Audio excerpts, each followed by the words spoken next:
Bonjour, mon nom est Jean Boilard, je suis consultant en affaires électroniques. Aujourd'hui, dans ma chronique vidéo, je vais vous entretenir de la documentation TI en entreprise, des technologies de l'information. Donc, nous sommes tous d'accord pour dire que l'informatique prend une place stratégique dans nos entreprises. Depuis l'achat du premier ordinateur, les réseaux informatiques d'entreprise se sont beaucoup complexifiés. Donc, peu d'entreprises actuellement ont une connaissance complète de leur réseau informatique et de leur environnement technologique. Elles ne seraient pas en mesure, par exemple, de faire une réinstallation très rapide de leurs équipements ou d'une application en particulier. Elles sont à la merci d'une ressource interne ou d'une firme extérieure. Elles sont alors très dépendantes de ces ressources. La documentation TI permet d'avoir un inventaire complet des équipements et des configurations, facilitant la gestion du renouvellement du parc informatique et sont un point de départ pour la gestion du risque et le développement d'un plan de relève informatique.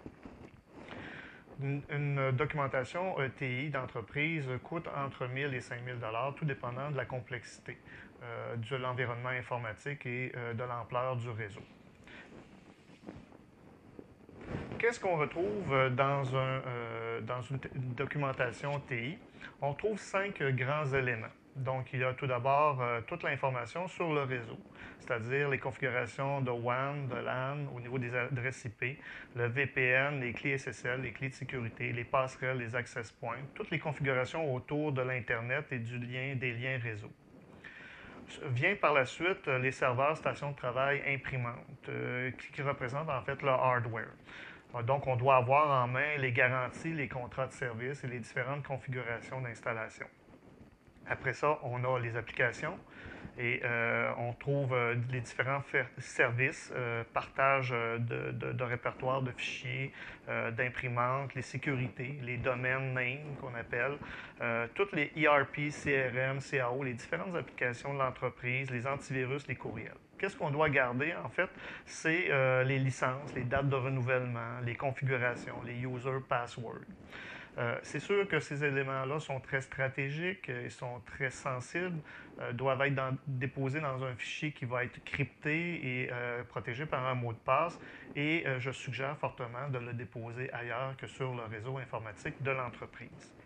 Vient par la suite les données qui vont être backupées. Donc, on parle des copies, des versions, des structures de fichiers, la fréquence des prises de copies ou que l'application va générer les données, toute l'information autour du processus de backup, de restauration et bien sûr les sorties à l'extérieur de copies.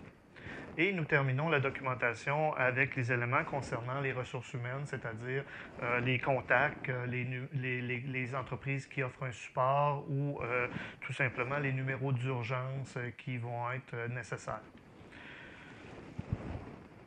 Donc, pour conclure, je vous dirais qu'une bonne documentation TI pour l'entreprise vous permet d'avoir une pleine connaissance de votre infrastructure réseau. Une fois cette documentation-là en main, il ne vous restera plus qu'à la mettre à jour selon, bien sûr, les ajouts que vous allez faire dans votre environnement. J'espère que ces informations vous éclaireront et n'hésitez pas à communiquer avec moi si vous avez des questions ou des commentaires. Bonjour.